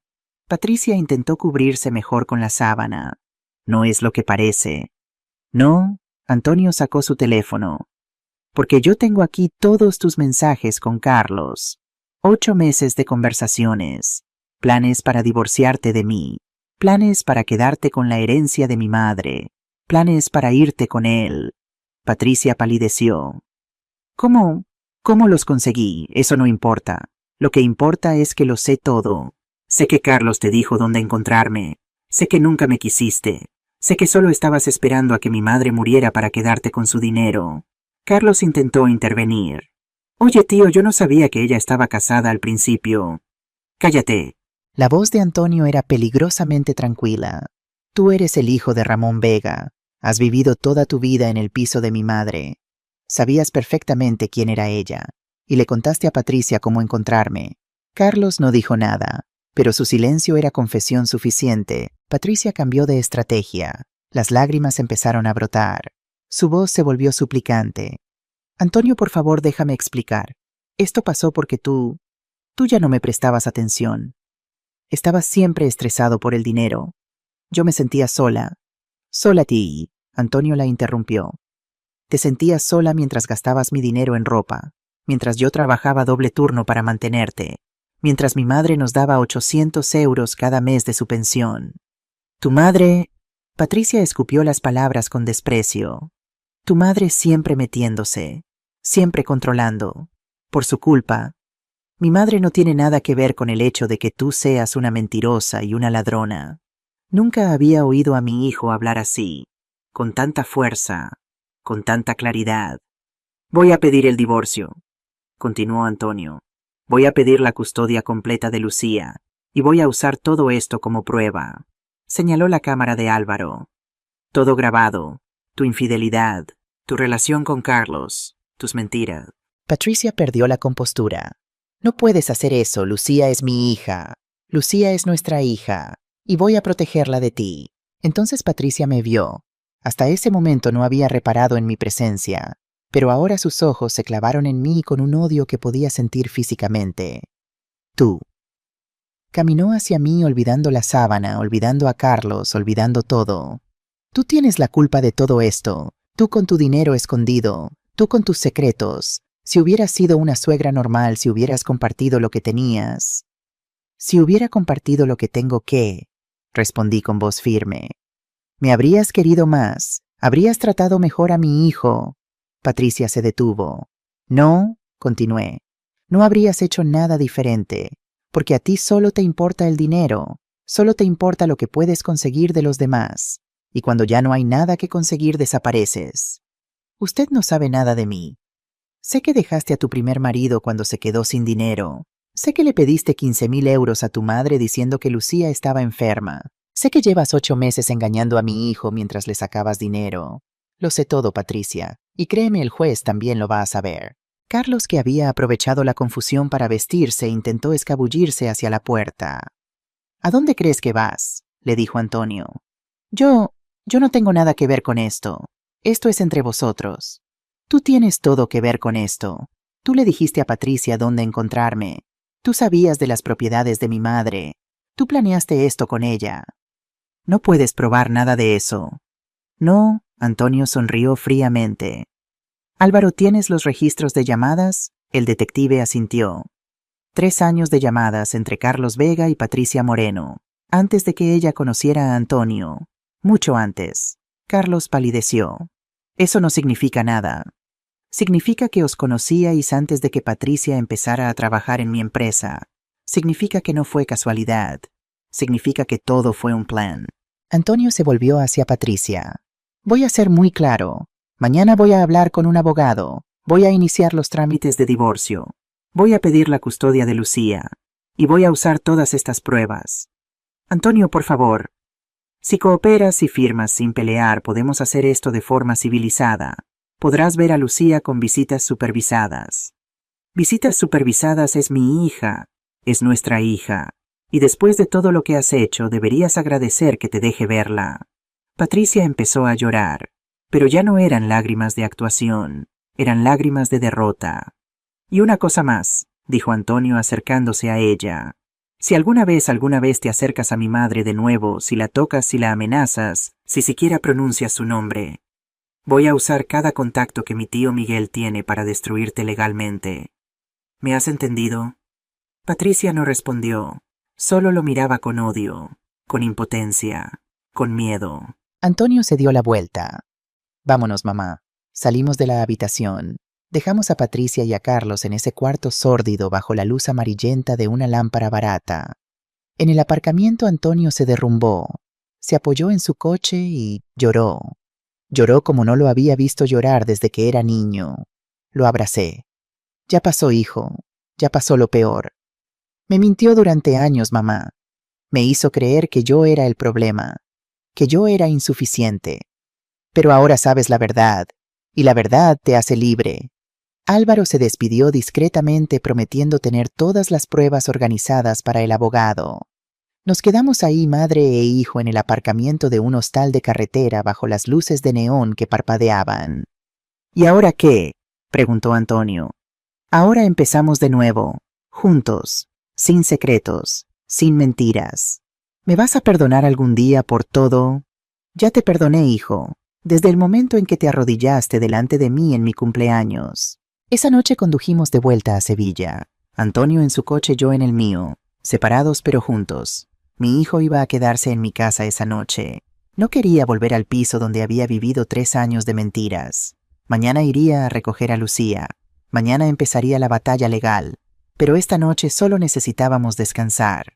Descansar y prepararnos para lo que venía. Porque Patricia no iba a rendirse fácilmente. Y todavía quedaba una última batalla por librar. Dormí poco esa noche. A pesar del agotamiento, mi mente no dejaba de dar vueltas. Las imágenes del hostal, la cara de Patricia cuando fue descubierta, las lágrimas de mi hijo en el aparcamiento. Pero también había algo más, una inquietud que no podía nombrar, una sensación de que la tormenta no había terminado, solo había hecho una pausa. A las 7 de la mañana me levanté a preparar café. Antonio ya estaba despierto sentado en la mesa de la cocina mirando su teléfono con expresión sombría. «Buenos días, hijo». «Buenos días, mamá». Le serví una taza de café. Se la bebió sin decir nada, con la mirada perdida. ¿Has dormido algo?, le pregunté. «Un par de horas». No podía dejar de pensar. ¿En qué? En Lucía. Necesito ir a buscarla. No quiero que pase ni un minuto más con Patricia. Asentí. «Ve, yo te espero aquí». Antonio se levantó, me besó en la frente y salió. 1 hora después mi teléfono sonó. Era Antonio. Su voz sonaba extraña, tensa, asustada. «Mamá». «¿Qué pasa? ¿Estás bien? ¿No está?» «¿Quién no está?» «Patricia, Lucía. No están. El piso está vacío». El corazón me dio un vuelco. «¿Cómo que vacío? He llegado y la puerta estaba abierta. He entrado y... Mamá, se han llevado ropa. La maleta de Patricia no está. Las cosas de Lucía tampoco. Han desaparecido». «Antonio, tranquilízate. ¿Has mirado bien?» «He mirado todo, mamá. No están». Y entonces vi algo que me heló la sangre. Sobre la mesa de mi cocina, donde Antonio había estado sentado hace 1 hora, había un papel que antes no estaba ahí. Alguien lo había deslizado por debajo de la puerta mientras yo estaba en la habitación. «Antonio, espera. Hay algo aquí».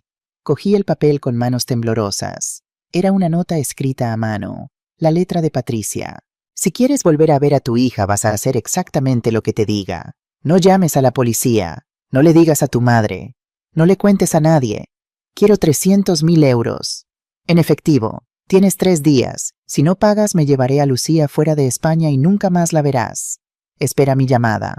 Las manos me temblaban tanto que casi dejé caer el papel a Antonio. Dije con voz que no reconocía como mía. «Tienes que volver. Ahora». «¿Qué pasa, mamá? ¿Qué has encontrado? Vuelve. Ya». 20 minutos después, Antonio estaba en mi cocina leyendo la nota. Su cara pasó del miedo a la rabia, de la rabia a la desesperación. Se ha llevado a Lucía. Ha secuestrado a mi hija. Antonio, tenemos que llamar a la policía. No dice que no llame a la policía. Dice que si lo hago se la llevará fuera de España. Hijo, escúchame. Le cogí las manos obligándole a mirarme. Esto es un secuestro. Es un delito grave. No podemos negociar con ella. Es mi hija, mamá. Si le pasa algo, no le va a pasar nada. Patricia es muchas cosas, pero no va a hacerle daño a Lucía. Es su hija también. La está usando como moneda de cambio, pero no la va a lastimar. ¿Y si te equivocas? No tenía respuesta para eso. Llama a Miguel, dije finalmente. Él sabrá qué hacer. Antonio asintió con la cabeza temblando. Marcó el número de su tío. Tío Miguel, soy Antonio. Tenemos un problema. Le contó todo. La nota, la desaparición, la amenaza. Yo no podía oír lo que Miguel decía, pero veía la cara de Antonio cambiar mientras escuchaba. ¿Estás seguro no es peligroso? Más palabras que no podía oír. Vale, lo haremos así. Gracias, tío. Colgó. ¿Qué ha dicho? Pregunté. Que va a llamar a sus contactos en la Guardia Civil. Dice que tenemos que denunciar, que es la única forma de proteger a Lucía legalmente, pero que lo haremos de forma discreta sin alarmar a Patricia. Y los 300.000 euros. Dice que no le demos ni un céntimo, que si pagamos nunca nos dejará en paz. Siempre pedirá más. Me senté pesadamente en la silla. ¿Dónde puede haberse escondido? Antonio negó con la cabeza. No lo sé. No tiene amigas de verdad. Carlos la ha abandonado seguro después de lo de anoche. Su familia está en Carmona, pero... Se detuvo. ¿Carmona? Repitió. La casa de su madre. 30 minutos después el teléfono de Antonio sonó. Número desconocido. Me miró con ojos aterrados. Asentí. Contestó. Sí. La voz de Patricia sonaba metálica, distante. ¿Has recibido mi nota? Sí. Entonces ya sabes lo que quiero. 300.000 euros. En efectivo. Tienes 3 días. Patricia, esto es una locura. Es un delito. Te van a meter en la cárcel. Solo si me pillan. Y no me van a pillar porque tú no vas a decir nada. Porque quieres volver a ver a tu hija. Déjame hablar con Lucía. Necesito saber que está bien. Un silencio. Luego la voz de mi nieta. Papi, Lucía, cariño, ¿estás bien? ¿Dónde estás? Estoy con mami. Mami dice que vamos de viaje. ¿Vienes tú también, papi? Antonio cerró los ojos. Las lágrimas corrían por su cara. Pronto, cariño. Pronto estaré contigo. Te quiero mucho. Yo también te quiero, papi. La voz de Patricia volvió. Ya lo has oído. Está bien. Estará bien mientras hagas lo que te digo. Patricia, no tengo 300.000 euros. Nadie tiene esa cantidad en efectivo. Tu madre sí. Tu madre tiene propiedades que valen más de 1.000.000 de euros. Puede vender una. Puede pedir un préstamo. Puede hacer lo que sea necesario. Mi madre no tiene nada que ver con esto. Tu madre tiene todo que ver con esto. Si ella hubiera compartido su dinero desde el principio, nada de esto habría pasado. Así que ahora va a compartir. O no volverás a ver a Lucía. La línea se cortó. Antonio se derrumbó en la silla llorando. Mamá, ¿qué hago? ¿Qué hago? Me arrodillé junto a él tomándole las manos. Hijo, escúchame. Vamos a recuperar a Lucía, te lo prometo, pero no vamos a darle el dinero. Pero ella está desesperada. Ha perdido todo su plan, su amante, su futuro. Esta es su última carta, pero es una carta perdedora. ¿Cómo lo sabes? Porque sé dónde está. Antonio me miró sin comprender. Has dicho que solo tiene un lugar donde ir, la casa de su madre en Carmona.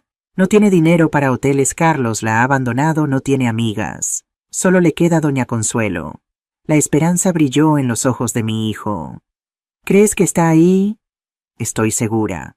El teléfono de Antonio volvió a sonar. Esta vez era un número conocido. Es doña Consuelo, dijo sorprendido. Contestó. Doña Consuelo. La voz de la madre de Patricia sonaba angustiada. Antonio, hijo mío, perdóname por llamarte. Sé que no debería meterme, pero... Patricia está con usted. Un silencio. Sí, llegó esta madrugada con la niña. Estaba muy alterada diciendo cosas sin sentido. Que tú la habías amenazado, que querías quitarle a Lucía, que necesitaba esconderse. Doña Consuelo, nada de eso es verdad. Patricia me ha dejado una nota pidiendo 300.000 euros a cambio de mi hija. Es un secuestro. Escuché el jadeo de la mujer al otro lado de la línea. Dios mío, lo sabía. Sabía que algo estaba muy mal. ¿Cómo está Lucía? ¿Está bien? Está bien, está jugando en el jardín. No entiende nada de lo que pasa, gracias a Dios. Doña Consuelo, necesito que me ayude. No puedo dejar que Patricia se lleve a mi hija fuera del país. Otro silencio más largo esta vez. ¿Qué necesitas que haga? 1 hora después íbamos camino de Carmona. Antonio conducía. Yo iba de copiloto. Detrás de nosotros un coche de la Guardia Civil con 2 agentes que Miguel había conseguido a través de sus contactos. Mi hermano estaba volando desde Madrid. Llegaría en unas horas, pero no podíamos esperar. Doña Consuelo nos había dado información crucial. Patricia estaba cada vez más nerviosa. Hablaba de irse a Portugal esa misma noche, de cruzar la frontera, antes de que nadie pudiera detenerla. No teníamos tiempo que perder. Llegamos a Carmona al mediodía. La casa de Doña Consuelo era pequeña, de fachada blanca, con macetas de geranios en las ventanas. Una casa humilde en un pueblo tranquilo. Aparcamos a cierta distancia. Los agentes de la Guardia Civil se quedaron atrás esperando nuestra señal. Antonio llamó a la puerta. Doña Consuelo abrió. Era una mujer mayor, con el pelo canoso recogido en un moño, los ojos enrojecidos de llorar. Antonio, pasa rápido. Entramos. La casa olía a guiso casero y a tristeza. En el salón podía oír la televisión encendida. ¿Dónde está Patricia?, susurró Antonio. En la habitación de arriba. Está haciendo las maletas. Dice que se va esta noche. ¿Y Lucía? En el jardín de atrás. La he mandado a jugar para que no vea nada. Antonio respiró hondo. Voy a hablar con Patricia. Ten cuidado, hijo. Está muy alterada. Nunca la había visto así. Antonio subió las escaleras. Yo me quedé abajo con Doña Consuelo. Señora Elena, me dijo la mujer con lágrimas en los ojos. Perdóneme por todo lo que mi hija le ha hecho. Perdóneme. Usted no tiene la culpa de nada, Doña Consuelo. Claro que la tengo. Yo la crié. Yo le enseñé que el dinero era lo más importante. Yo le decía que tenía que buscar un marido rico, que no fuera tonta como yo, que había pasado toda la vida fregando suelos. Se sentó pesadamente en una silla. Pensé que la estaba protegiendo. Pensé que le estaba dando herramientas para tener una vida mejor. Pero lo único que hice fue convertirla en esto. En una mujer incapaz de amar a nadie más que a sí misma. No supe qué decir. Cuando me contó lo del primer marido, cuando lo dejó porque se quedó sin dinero, yo no dije nada. Pensé que había hecho bien, que para qué quedarse con un fracasado. Y ahora... Doña Consuelo me miró con ojos llenos de vergüenza. Ahora entiendo que el fracasado no era él, era ella.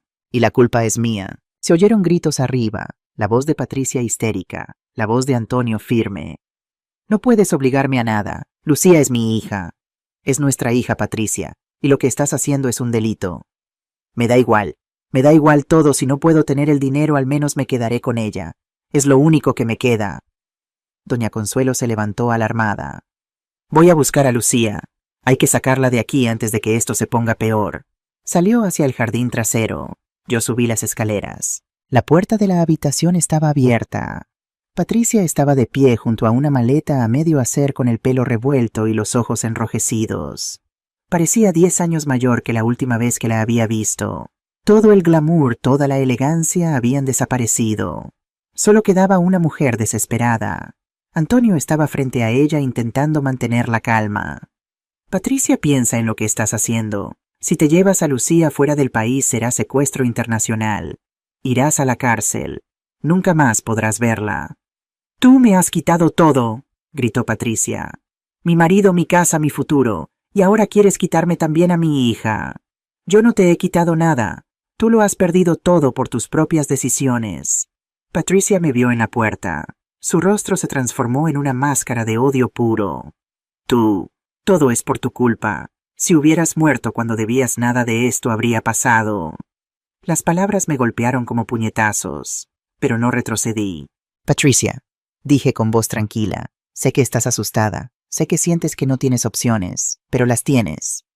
No me hables como si fueras mi madre.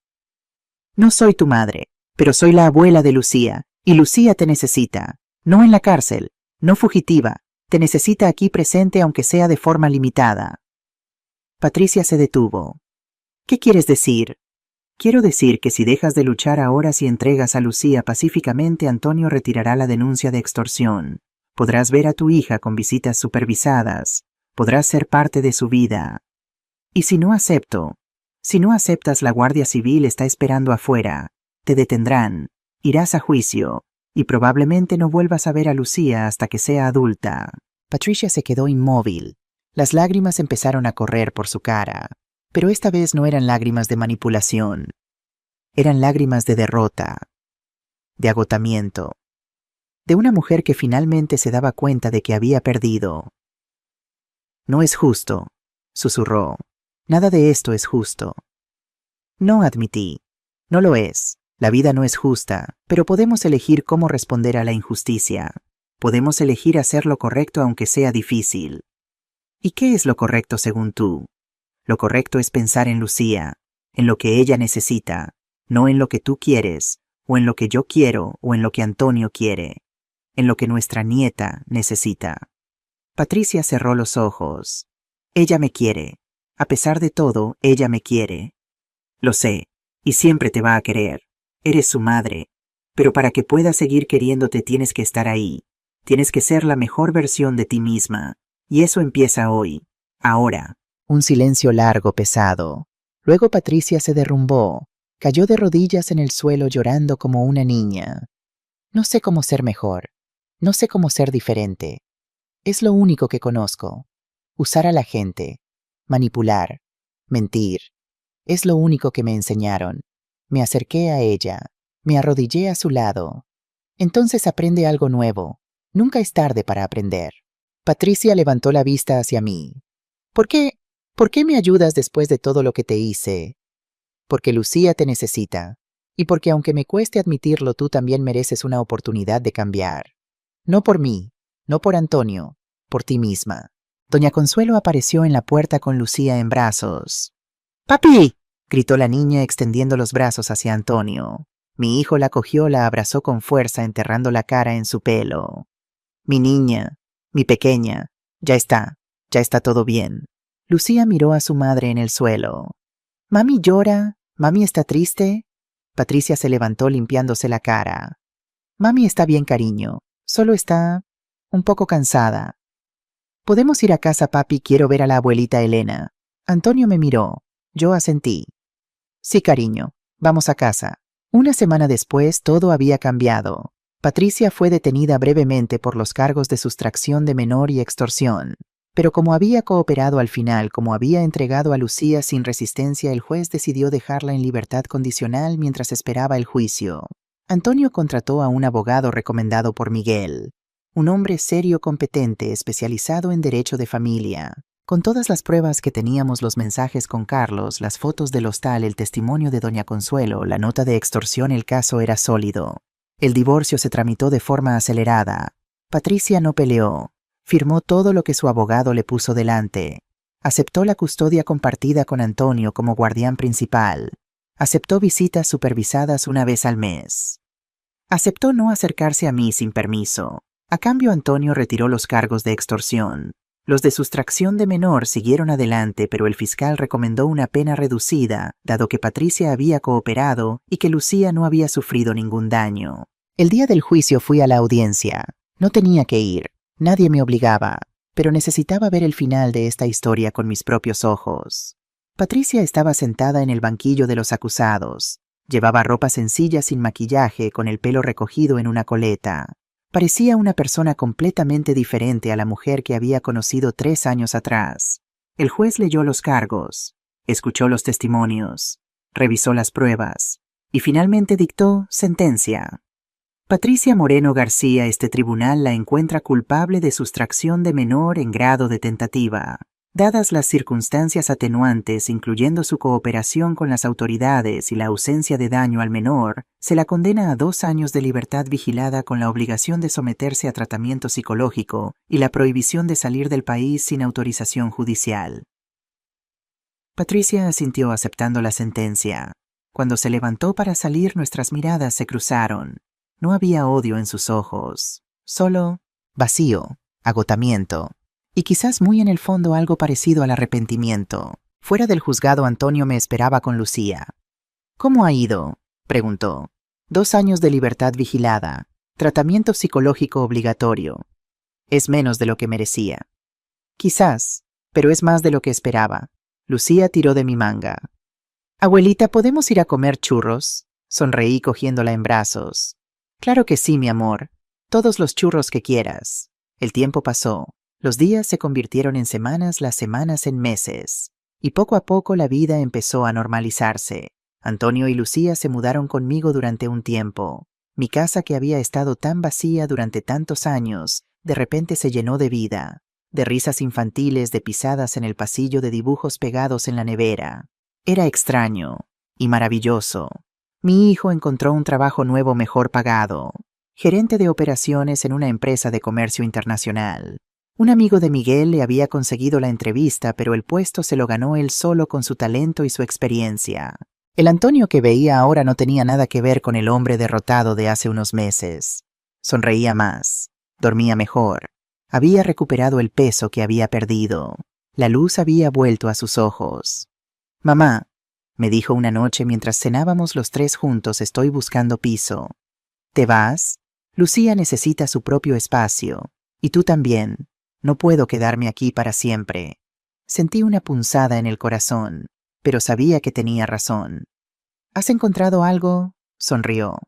El piso de la Macarena. Tu piso. Está vacío desde que los Vega se fueron. Me quedé en silencio un momento. Los Vega, Carlos y su padre, se habían marchado poco después del escándalo, incapaces de sostener las miradas de los vecinos que sabían lo que había pasado. ¿Estás seguro? Ese piso tiene muchos recuerdos. Precisamente por eso, quiero crear recuerdos nuevos, mejores. Le cogí la mano. Entonces es tuyo, sin alquiler. Es tu herencia adelantada. Mamá, no puedo aceptar eso. Claro que puedes, y lo harás, porque soy tu madre y todavía mando algo. Antonio se rió, una risa limpia, sincera, la primera que le oía en mucho tiempo. También yo había cambiado. Seguí el consejo de Miguel y empecé a usar el dinero de los alquileres para vivir mejor. No de forma extravagante, pero sí con dignidad. Arreglé la casa, pinté las paredes de colores alegres, cambié los muebles viejos, instalé aire acondicionado, algo que llevaba años necesitando pero que nunca me había permitido. Empecé a hacer cosas para mí, cosas que nunca me había concedido. Me apunté a un club de lectura en la biblioteca municipal. Cada 2 semanas nos reuníamos para discutir libros, compartir opiniones, reírnos de nuestras vidas. Éramos todas mujeres de mi edad con historias parecidas, viudas divorciadas solas, pero juntas. Empecé clases de pintura los martes por la tarde. Resultó que tenía talento, o al menos tenía ganas. Mis primeros cuadros eran horribles, pero poco a poco fui mejorando. Ahora tengo 3 colgados en el salón, paisajes del Guadalquivir al atardecer. Y conocí a alguien. Se llama Gonzalo. Tiene 67 años. Es viudo jubilado, antiguo profesor de historia en un instituto de Sevilla. Lo conocí en el club de lectura a través de una amiga común. No es un romance de película. No hay fuegos artificiales ni declaraciones grandiosas. Es algo más tranquilo, más real. Paseamos por el parque de María Luisa los domingos. Vamos al cine a las sesiones de la mañana cuando hay menos gente. Hablamos durante horas de libros de historia de la vida. Cuando Antonio lo conoció, se puso un poco celoso. Mamá, ¿tienes novio? No es mi novio, es un amigo especial. Un amigo especial que te mira como si fueras lo más bonito del mundo. Me sonrojé como una adolescente.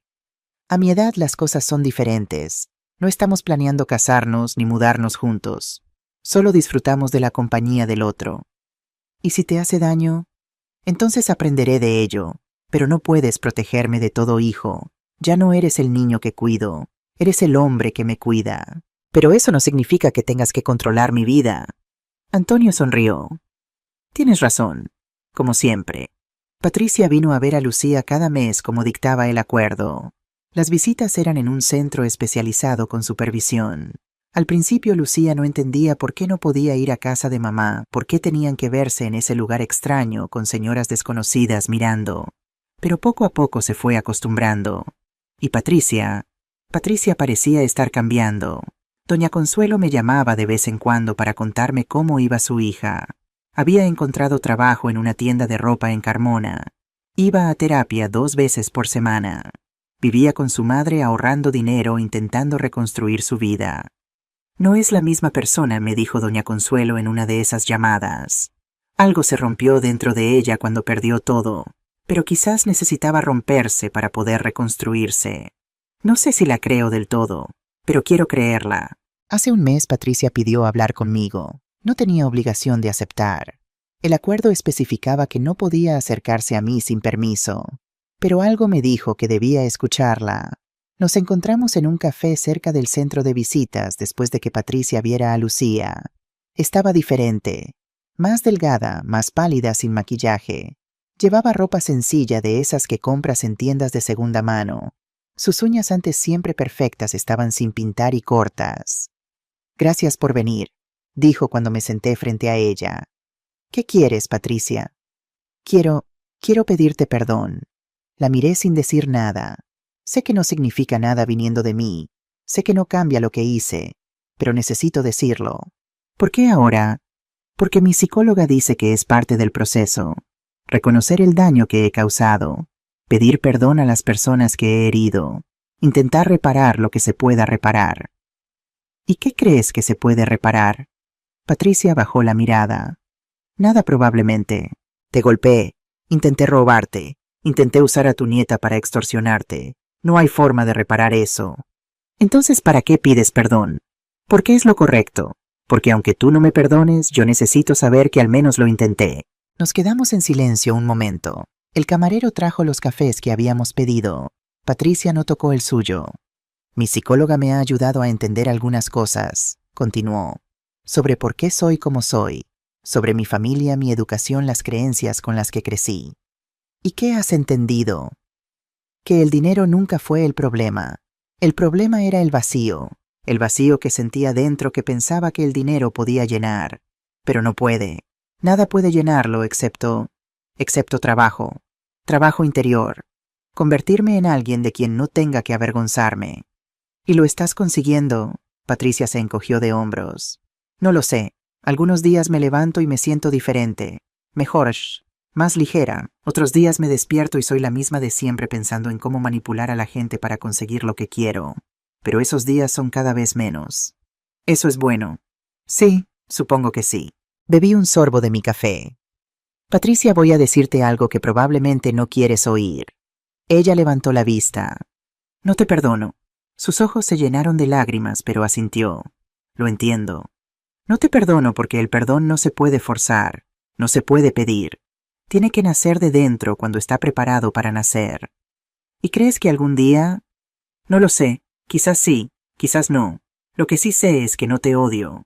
Patricia parpadeó sorprendida. No.